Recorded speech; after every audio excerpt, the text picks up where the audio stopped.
Hello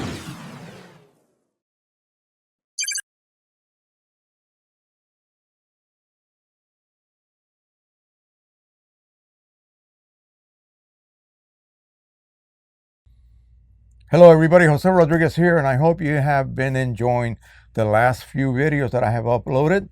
Again, we have been concentrating around the new inks from Precision Colors.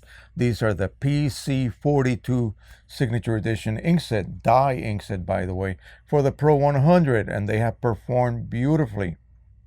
I'm so happy about that because now I have an idea that I'm going to be using the Pro 100 a lot more than I have been using it in the past. That's a definite fact. So I have been asked numerous times, oh, will these inks provide us with a higher level of longevity? I don't know. Has a year passed? No, it hasn't passed. How do I know?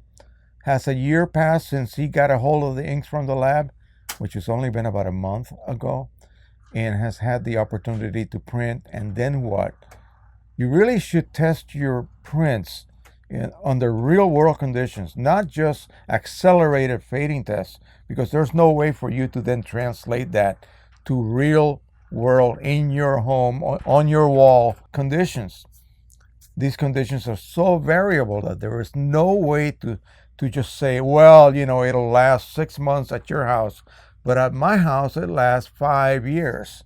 You see, that could very well be the truth, but that would rely on incredibly different conditions. Okay, ozone will basically destroy prints made with organic dyes, which are the ones that we are using in practically all third-party ink sources that you buy today.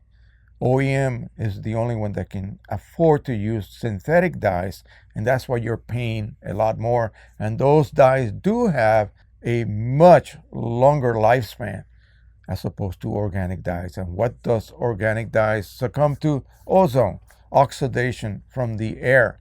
And so what can you do? Well, you can protect them, put them under glass. You can put them inside a box and seal them from the atmosphere. You can do all sorts of things that really would not be conducive for your enjoyment of that particular print. I would like to have it mounted flush and up on the wall on a floating mount. Yeah, with nothing covering it. Well, you might have to do some spraying, some lamination, something just to protect the surface of the actual print. So the question always comes up about longevity. How much longer will these inks last compared to the previous ink set? Again, there's no way to know. There's no way to know unless we actually tape some prints on the wall and expose them to our normal conditions for like a year or two. And after the end of that period, you can go back and maybe reprint a brand new one and then make a direct comparison. And you should be able to see the difference. Now, what's good about these inks, and this was already verified by a very important group, that if they do fade, which they will, everything fades, folks. When they do fade, they fade linearly. That means that there is no color shift. It'll just get lighter. Okay, it'll start at a specific density and it will then fade to a lighter version of it. How much lighter? Again, we don't know. I did a whole year test on ProLuster, sprayed and not sprayed, and the not sprayed prints, and I used PC42, the older inks by the way, it did fade, but it didn't fade to a noticeable condition. It didn't turn magenta, it didn't turn sepia. Okay, it didn't turn brownish, in other words. It just got lighter. So it was very, very evenly fading. All the colors faded evenly. Therefore, no color shift was seen on these prints. And I was extremely happy with that. And of course, the ones that I protected with a spray did not fade at all. And that was comparing it against a freshly printed equivalent image, and also one that I had kept in storage for over a year. So that'll give you kind of an idea of what under normal conditions, and I have really good conditions here. My house does not suffer from ozone problems. My office when I was working was horrendous. My prints would not last but a month. under those conditions. It was really bad. And again, it's just depending on your environmental conditions. But you can do a lot to preserve the longevity of the print, again, by spraying it, protecting it, laminating it, whatever you have to do. And why do you have to do that? Well, let me tell you quickly. There used to be some papers out there called swellable surface papers. Now what we have is micro porous surface papers. What's the difference between the two? The swellable papers took forever to dry. The microporous papers dry instantly. As soon as they come out of the printer, you can handle them without any problem. That's what people wanted. Well, we pay the piper now because that microporous surface allows ozone to enter. And the dye that sank into those pores is oxidized. Whereas the swellable papers, when the ink hit the surface, it was more of a gelatin coating, and it would partially melt, and the inks would then penetrate in on that melted, basically melted coating. Not smeary melted, but you get what I mean.